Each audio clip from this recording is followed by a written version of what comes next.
ओम शांति। तुम आत्मा को ही नहीं जानते तो आत्मा के बाप को कैसे जान सकेंगे?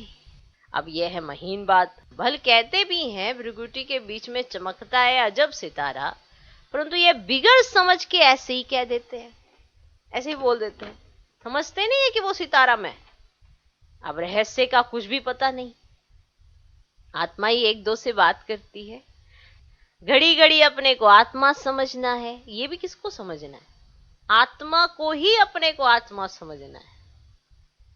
आत्मा को आत्मा समझने में देरी नहीं लगती, ये बीच में हमने गड़बड़ कर दी। आत्मा ना समझकर शरीर समझते गए और इतना पक्का कर दिया कि आज वापस से अपने को आत्मा समझना इतना डिफिकल्ट हो गया है। जबकि ये क्लियर है कि कर सब कुछ आत्मा रही है।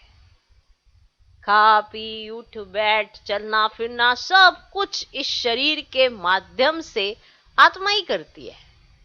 आत्मा है तो शरीर चलता फिरता है, आत्मा नहीं तो शरीर चलता फिरता नहीं है। आत्मा ही सब कुछ करती है। पर हम जब इस शरीर के अंदर होते हैं तो ये भूल जाते हैं कि हम आत्मा हैं, और वही यथार्थ सत्य भूल जाने के कारण सारी गड़बड़ होती जाती है। एक दो में फंसना, एक दो में अटकना लटकना, सब कुछ अपने को आत्मा ना समझने के कारण। दूसरों का दोष निकालते रहना, ये भी सोचना नहीं कि हर एक का लेखा जोखा क्या है, कर्मों का हिसाब किताब क्या है, सब में अगड़म बगड़म शगड़म हो गई। कारण क्या था कि जो हम हैं वो हम अपने को समझते ही नहीं, और जो हम नहीं हैं वो समझकर चलते हैं, जिसकी वजह से ऊपर नीचे होता रहता है।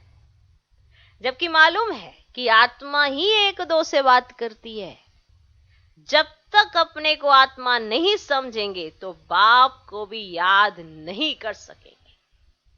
अब बाबा जो है जैसा है, उससे पहले आत्मा क्या है कैसी है ये पक्का करना बड़ा जरूरी है, तब जाके बाप की याद आ सके। और सब बातों में सब जाते हैं, लेकिन ये बात ही याद नहीं रहती कि आत्मा क्या है, परमात्मा क्या है, और उसको याद कैसे करना है।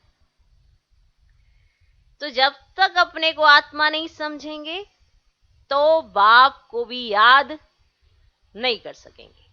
भूल जाते हैं। ओम शांति।